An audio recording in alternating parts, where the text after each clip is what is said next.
All right, good people, welcome back. This is video number 3 of antiderivatives. If you recall, we were talking about how we know our regular function derivative rules. And so if we think of antiderivatives, we're just going backwards in the process. And we are particularly going to focus on the power rule, the one that's here written in blue. Remember, the power rule used to say multiply the exponent times the coefficient and then subtract one from the exponent. So the reverse of that would be we're going to add one to the exponent and we're going to divide by the new exponent. And so we're going to practice that with example 2 problems here as we get started. Some things you should know.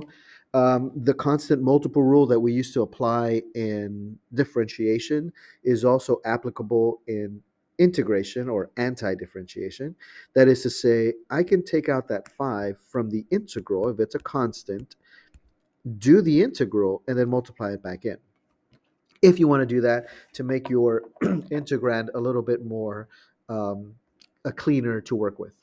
So I'm going to do the antiderivative rule, the anti-power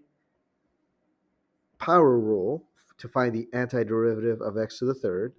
So that's going to be x to the fourth. I'm going to add 1 to the exponent, and then I'm going to divide by the new exponent. Remember, I'm still multiplying by this 5 here.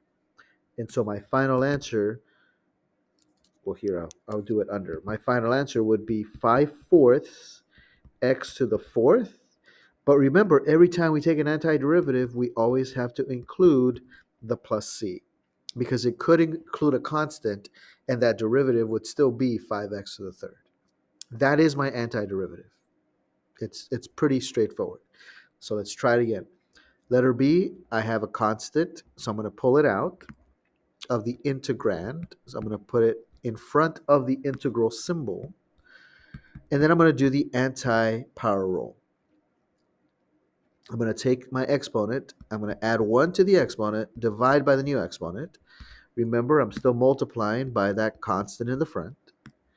And also remember that I need to add a constant at the end, the general constant at the end. So this could be rewritten as 2/9 x to the third plus c. If I take the derivative of this, it will get me 2/3 x squared. Remember what we're doing. We're moving in reverse, trying to find the function whose derivative would equal what I'm trying to take the integral of over here. Okay. I would especially do the constant multiple removal for things like this, because in this case, I'm multiplying by 4 and I'm dividing by 3. So I could say that I'm multiplying by 4/3. And then that's going to be x to the fifth dx. Let's see. Let's add 1 to the exponent, divide by the new exponent. Remember that we're still multiplying by that 4/3, and that we need to add a constant at the end. And so if I multiply this, that'll be 4/18, 4/18, which can be reduced to 2/9 x to the sixth power plus c. This is the antiderivative of this. Remember, some people call antiderivatives indefinite integrals. Indefinite integrals because there's no definite starting point or ending point, right? We're just finding an expression, the function whose derivative is 4x to the fifth divided by 3, and that would be this one right there. Let's see. Can we do numbers D and E? They kind of go together. At the beginning, you might say, well, can I pull 3 out? Well, you certainly can, but if you do, there's nothing left, right? And so when you think about it, if my slope is 3, what was my original function? Well, this would just be 3x plus c. Because the derivative of 3x would be 3, and the derivative of a constant would be 0, so therefore 3x plus c is e. So this is telling me that when I take the antiderivative of a constant, it really is just a linear function that is the antiderivative. Same thing with letter E. Remember that there is an imaginary one here. I shouldn't say imaginary because it's a very real one. I see 1 dy. And when I take the antiderivative of this, be careful, I'm going to get 1y plus c. I have to go off of the variable of integration that this differential is telling me.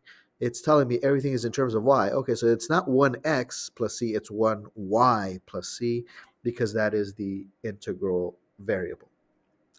And then when I get to letter f, I notice that this integrand has three separate terms. We can split them up into three separate integrals like we did before, and then find the antiderivative of each. So the first antiderivative, add 1 to the exponent, divide by the new exponent, minus, I'm going to take out the 4, and then I have a 1 exponent. So add 1 to the exponent, divide by my new exponent, this multiplication, plus, here's a constant, so then that's just 1x plus c. And if I clean things up a little bit, I will get this expression as my antiderivative. So if you think about what we're doing, we're actually going in reverse. We're trying to find what was the function that when I took the derivative of that function gave me x to the third minus 4x plus 1. Well, this is that function. And using the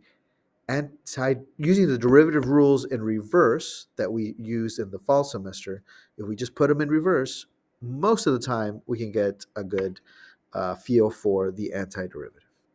We'll come back in the next video. We'll do some more examples, and we'll see that sometimes things might look a little bit difficult, but they're not as tricky as you think.